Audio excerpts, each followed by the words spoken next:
اللہ تبارک و تعالی میری سنت کو زندہ کرنے والے کو کل میدان محشر میں اپنے عرش اعظم کا سایہ عطا فرمائے گا. اگر تم کو پتہ چل جائے بزم مصطفیٰ کیا ہے. ذرا محبت سے بولیے سبحان اللہ. ذرا اور بلند آواز سے بولیں سبحان اللہ. اگر تم کو پتہ چل جائے بزم مصطفیٰ کیا ہے, اگر تم کو پتہ چل جائے بزم مصطفیٰ کیا ہے, تو پھر شادی میں تم گانا بجانا بھول جاؤ گے, تو پھر شادی میں تم گانا بجانا بھول جاؤ گے. ہرا گنبد جو دیکھو گے زمانہ بھول جاؤ گے, ہرا گنبد جو دیکھو گے زمانہ بھول جاؤ گے. نبی کے در پہ پہنچو گے تو آنا بھول جاؤ گے. کتنے لوگ ہو گئے؟ دو لوگ. پہلا وہ غریب امتی کے غم کو جو دور کرے, کوئی غمگین ہے حضور کا غلام اپنے بھائی کی, مومن بھائی کی مدد کرے پریشانیوں کے وقت, اللہ تعالیٰ اپنے اس بندے کو عرش اعظم کا سایہ عطا فرمائے گا. دوسرا حضور کا وہ غلام جو اپنے پیارے نبی کی سنت کو زندہ کرے, اللہ تعالیٰ اس کو بھی عرش اعظم کا سایہ عطا فرمائے گا. اب ایک پیاری اور آخری بات سنیے. نبی پاک علیہ الصلوۃ والسلام کے صحابہ نے عرض کی, آقا ماوا ملجا یا رسول اللہ صلی اللہ تعالی علیہ وسلم, تیسرا کون سا شخص ہے جس کو خالق کائنات اپنے عرش اعظم کا سایہ عطا فرمائے گا؟ میرے آقا کی زبان نبوت کھلتی ہے. مصطفیٰ جان رحمت, شمع بزم ہدایت, نوشہ بزم جنت, شیر یار ارم, تاجدار حرم, نو بہار شفاعت, جان عالمین, طٰہٰ و یاسین, مراد المشتاقین, انیس بے کسان, سیاح لامکان, مالک انسجام, حضور پر نور, شافع یوم النشور, جناب احمد مجتبی محمد مصطفیٰ صلی اللہ تعالی علیہ وسلم ارشاد فرماتے. حضور کا یہ فرمان بڑی توجہ کے ساتھ سننا. میرے آقا ارشاد فرماتے, تیسرا اور خاص وہ شخص ہوگا جس کو اللہ تعالیٰ اپنے عرش اعظم کا سایہ عطا فرمائے گا. میرے نبی ارشاد فرمانے لگے, جو دنیا میں رہ کر کے مجھ محمد عربی پر سب سے زیادہ درود و سلام کے نذرانے پیش کرے گا.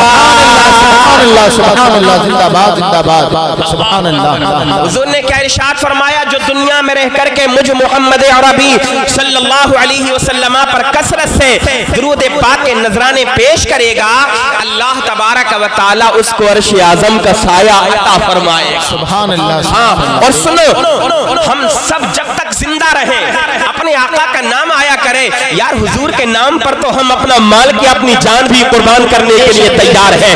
ہماری جانیں حضور کے شان پر قربان, ہماری اولادیں, ہماری نسلیں مصطفیٰ کریم کی عظمت و ناموس پر قربان ہیں. قسم خدا کی, اس دنیا کے اندر اگر ہم غریبوں کا کوئی سہارا ہے, اگر میدان محشر میں ہم جیسے گناہگاروں کا کوئی سہارا ہوگا, اگر ہمارا کوئی پرسان حال ہوگا, اگر دنیا میں کوئی ہماری ہمدردی کرنے والا ہے, ہم غلاموں کو اپنے کلیجے سے لگانے والا ہے, اور میدان محشر میں جب کوئی پرسان حال نہ ہوگا, اگر ایسے ماحول میں ہم گناہگاروں کو اپنے دامن میں اگر کوئی چھپائے گا تو وہ کوئی اور نہیں, آمینہ کے لال مصطفیٰ کریم کی ذات پاک ہوگی. جب دنیا کے دروازے دنیا میں بند ہو جایا کرتے ہیں, امیروں کے دروازے بند ہو جاتے ہیں, مالداروں کے دروازے بند ہو جاتے ہیں, جب دنیا والے کسی نبی کے غلام کی بات نہیں سنا کرتے ہیں, ایسے عالم میں جب حضور کا غلام آقا کو پکارتا ہے, غم کے عالم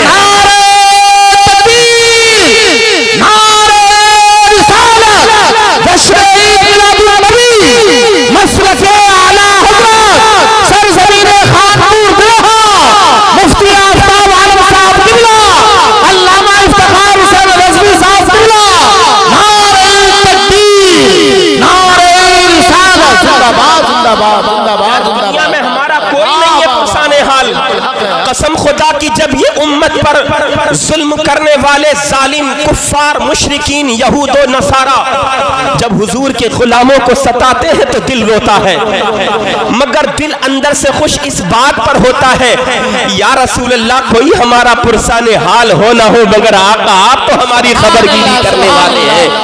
آقا دنیا والے اگرچہ ہم کو منہ نہ لگاتے ہیں، مگر یا رسول اللہ آپ نے تو ان کو بھی اپنے کلیجے سے لگایا ہے، کوئی جن سے بات کرنے کے لیے تیار نہ ہوتا تھا۔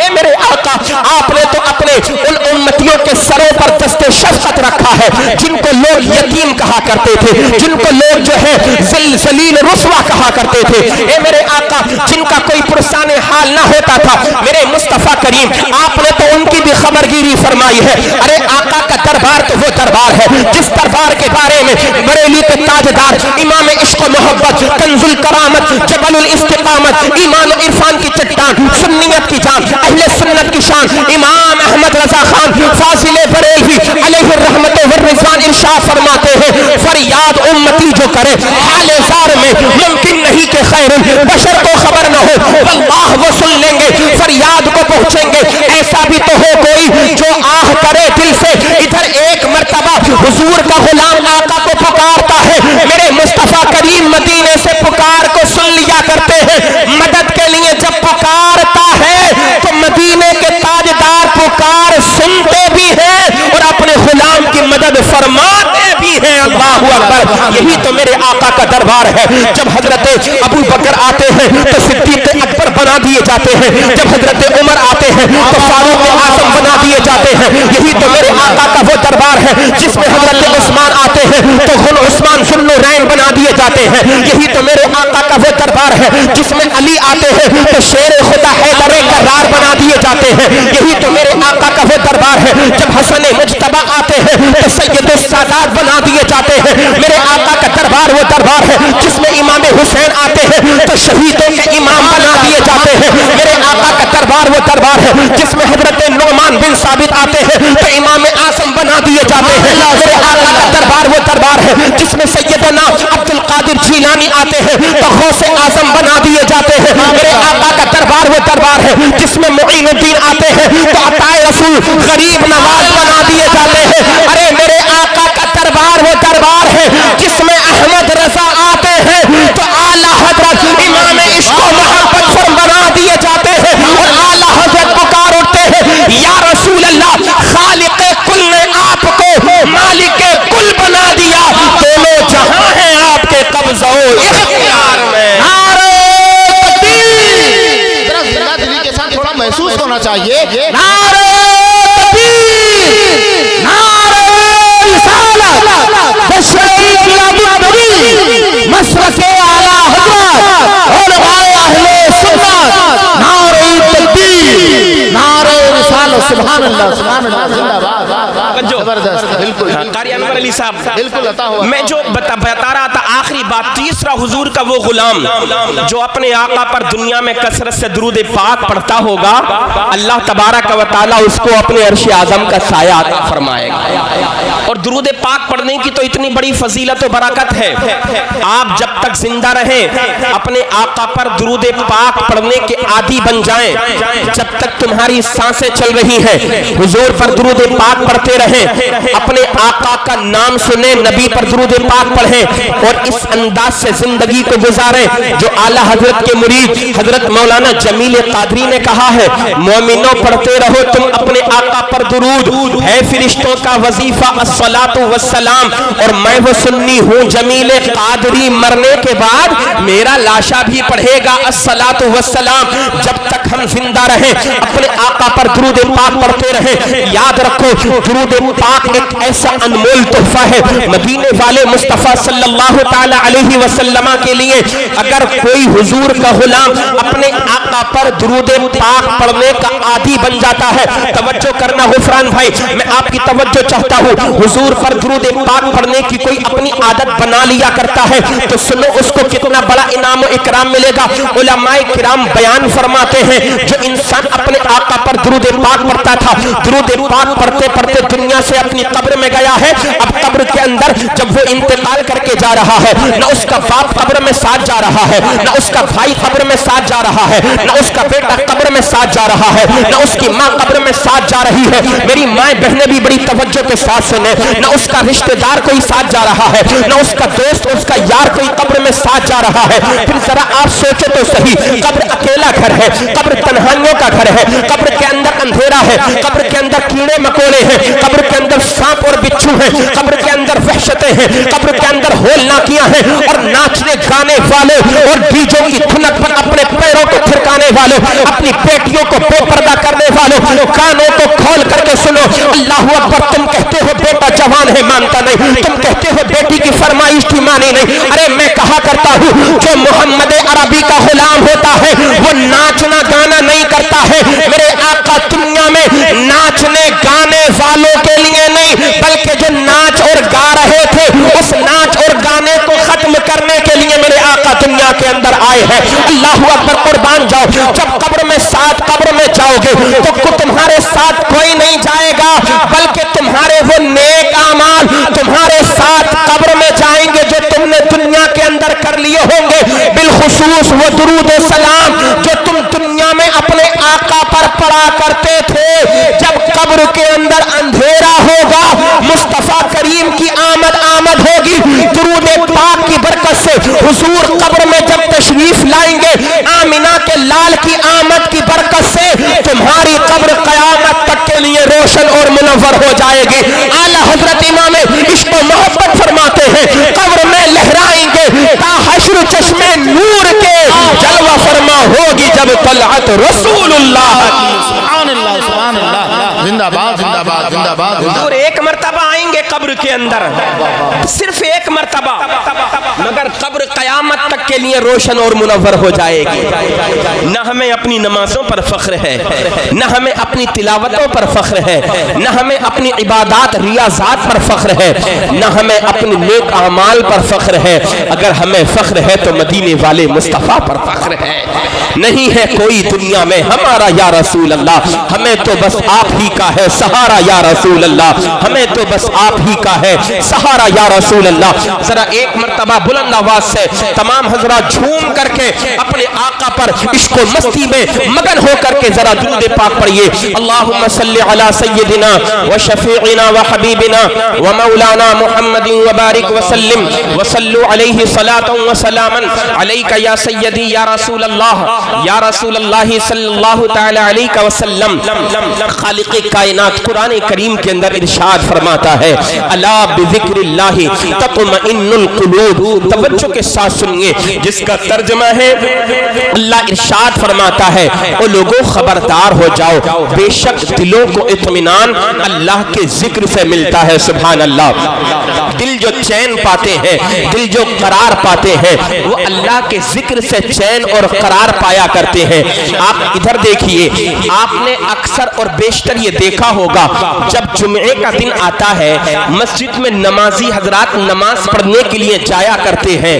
اگر کوئی انسان بیمار بھی ہو تو وہ بھی اپنے بستر سے اٹھ کر کے مسجد میں نماز پڑھنے کے لیے جمعے کے دن جایا کرتا ہے۔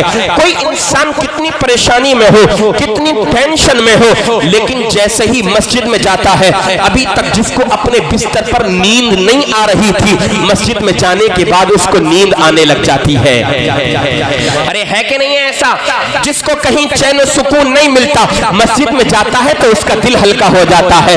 اگر بیمار ہے، مسجد میں گیا ہے اللہ کا ذکر کرنے کے لیے، عبادت خدا کرنے کے لیے، مسجد میں پہنچا ہی ہے، اللہ عز و جل کے فضل و کرم سے اس کو چین و سکون مل گیا، اب اس کو نیند آنے لگ جاتی ہے۔ میں نے عالم تصور میں خیال کیا، اے پروردگار آخر یہ ماجرا کیا ہے؟ پھر مجھے قرآن کی یہ آیت مل گئی الا بذکر اللہ تطمئن القلوب، کہ بے شک دلوں کو سکون اللہ کو یاد کرنے سے ملا کرتا ہے۔ آپ ذرا دیکھیں، ہم نے دنیا کے اندر لوگوں کا جائزہ لیا، اے دنیا کے لوگوں بتاؤ ہمارے دل کو چین کیسے ملے، ہمارے دل کو قرار کیسے ملے؟ ہم بڑی دولت کماتے ہیں مگر چین ہم کو نہیں ملتا، ہمارا گھر مزار بڑا عالیشان ہے مگر چین و قرار نہیں ہے.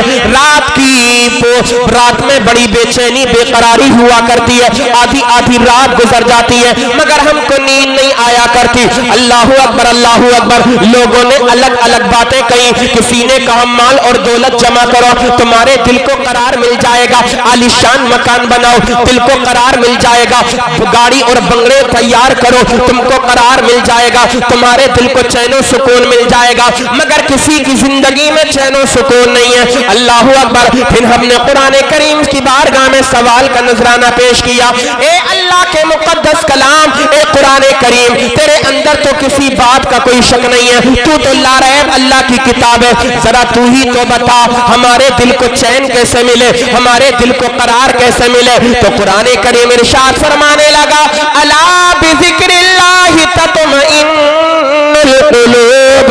او لوگو سنو سنو, تم دنیا کے چاہے کسی بھی کونے میں چلے جانا, دنیا کے اندر چاہے کوئی بھی کام کر لینا, کہیں بھی تمہارے دل کو قرار نہ ملے گا. اگر تم چاہتے ہو تمہارے دل کو چین و سکون ملے تو اللہ کو یاد کرنا شروع کر دو, ذکر خدا کرنا شروع کر دو, تمہارے دل کو قرار مل جائے گا.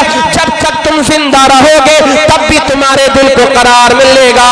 بعد مرنے کے قبر میں جاؤ گے تو قیامت تک چین کی نیند سوتے رہو گے. اعلیٰ حضرت امام عشق و محبت فرماتے ہیں نہ دولت سے نہ ثروت سے نہ گھر آباد کرنے سے, نہ دولت سے نہ ثروت سے نہ گھر آباد کرنے سے, تسلی دل کو ملتی ہے خدا کو یاد کرنے سے. زندہ باد زندہ باد. خدا کو یاد کرنا شروع کر دو تمہارے دل کو قرار مل جائے گا, دل کو چین و سکون مل جائے گا. اللہ اکبر. کبیرہ بات تو اور کرنی تھی لیکن وقت کا تقاضا ہے. پیر طریقت رہبر راہ شریعت حضور علامہ افتخار حسین رضوی صاحب قبلہ کی نصیحت آمیز باتیں, نصیحانہ بیان ہمیں اور آپ کو سب کو سماعت کرنا ہے. میں اپنی گفتگو کو ختم کرتا ہوں.